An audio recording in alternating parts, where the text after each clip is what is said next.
نحمده ونصلي على رسوله الكريم أما بعد فأعوذ بالله من الشيطان الرجيم بسم الله الرحمن الرحيم سأل سائل بعذاب واقع للكافرين ليس له دافع من الله ذي المعارج۔ پارہ 29 سورۃ المعارج، رکوع 1 آیت نمبر 1 تا 4۔ سورۃ المعارج مکی صورت ہے، قبل از ہجرت نازل ہے، 44 آیات اور 2 رکوع پر مشتمل ہے۔ حالت جموعی میں 70ویں نمبر پہ ہے، حالت نزولی میں 89 نمبر پہ ہے۔ وجہ تسمیہ اظہر ہے کہ آیات نمبر 3 میں فرمایا من اللہ ذی المعارج۔ موضوعی صورت امام الاولیاء امام احمد علی لاہوری رحمہ اللہ الباری فرماتے ہیں، تشریح یوم المجازات، یوم المجازات قیامت کو کہتے ہیں۔ ماقبل صورت سورہ الحاقہ کے ساتھ ربط اور مناسبت بھی واضح ہے کہ سورہ الحاقہ میں بھی قیامت کے احوال، مکذبین کی تکذیب کا ذکر تھا،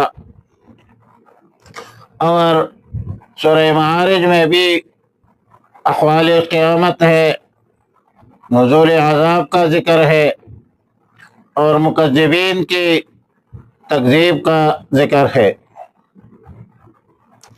سأل سائل، سوال کبھی کسی چیز کے تحقیق کے لیے ہوا کرتی ہے،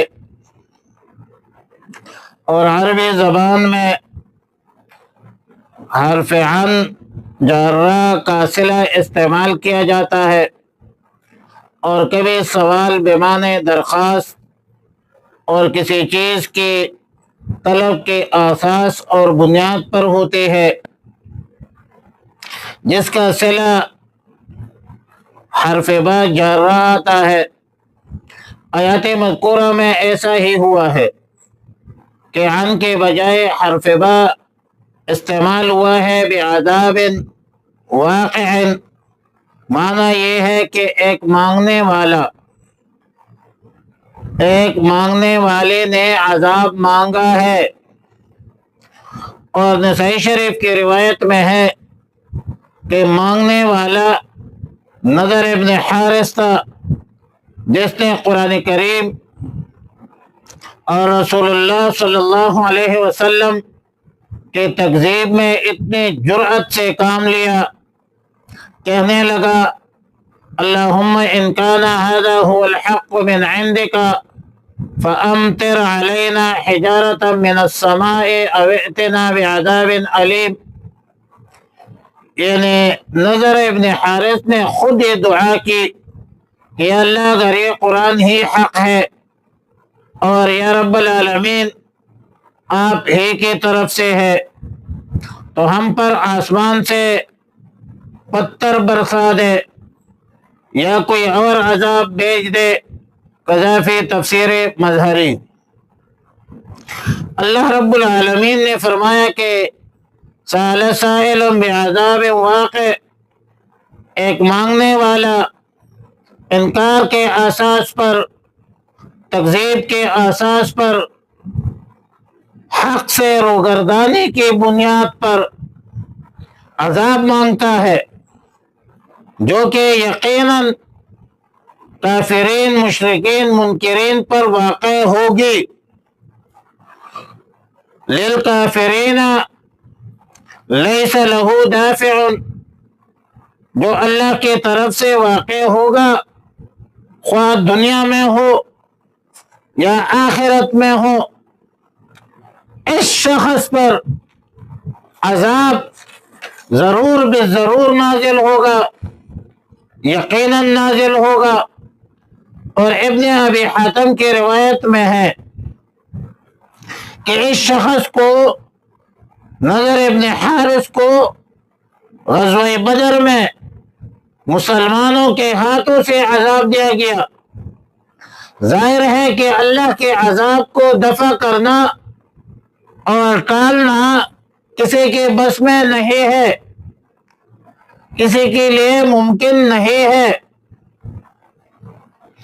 ذی المعارج، معرج کی جمع ہے، مشتق ہے عروج سے، جس کا معنی ہے اوپر چڑھنا۔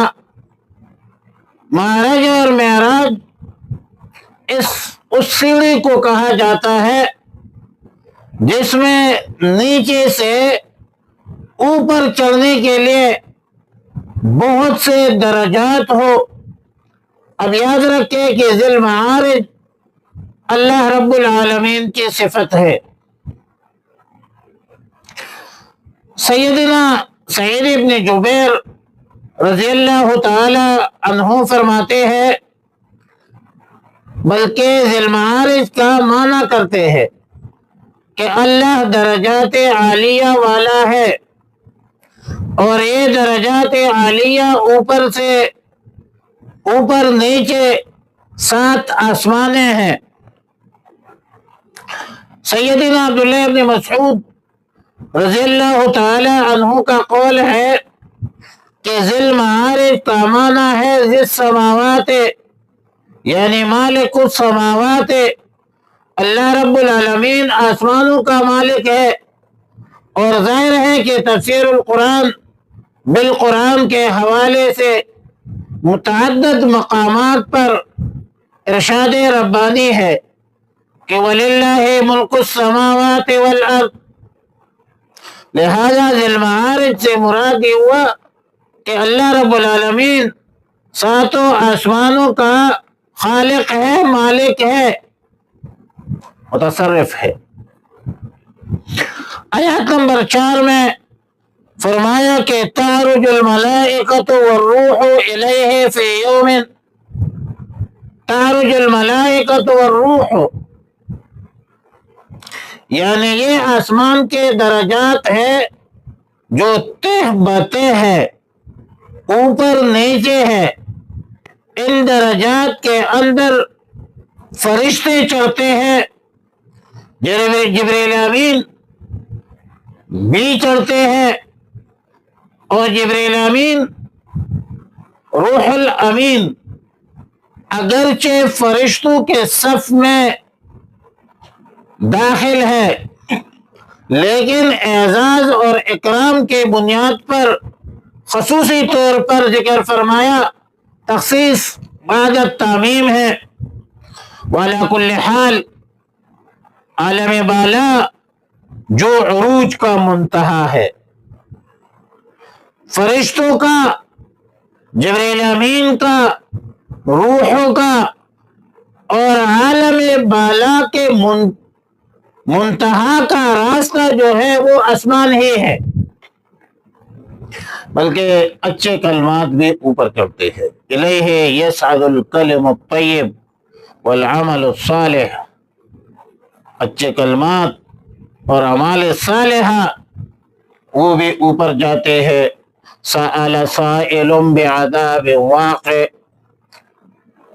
ایک سوال کرنے والے نے سأل سوال کیا، سائل ایک سوال کرنے والے نے، اس میں فاعل ہے، بعذاب واقع، اس عذاب کا جو واقع ہونے والا ہے، للکافرین، کافروں کے لیے، لیس لہ دافع، نہیں ہے اس کا کوئی ٹالنے والا، کوئی ٹال نہیں سکتا۔ من اللہ، اللہ کی طرف سے ہے، جو ذی المعارج، جو مالک ہے بلندیوں کا، آسمانوں کا۔ تعرج الملائکۃ والروح الیہ، چڑھیں گے فرشتے اور روح اس کی طرف، فی یوم کان مقدارہ 50,000 سنۃ، اس دن جس کی مقدار 50,000 سال ہوگی۔ یہ اگلے درس میں انشاءاللہ کہ مقدارہ 50,000 سنۃ پر تحقیق کیا ہے۔ اللہم ربنا تقبل منا انک انت السمیع العلیم وتب علينا يا مولانا إنك أنت التواب الرحيم. اللهم يا معلم آدم علمنا، ويا مفهم سليمان فهمنا، ويا ملهم الملائكة ألهمنا.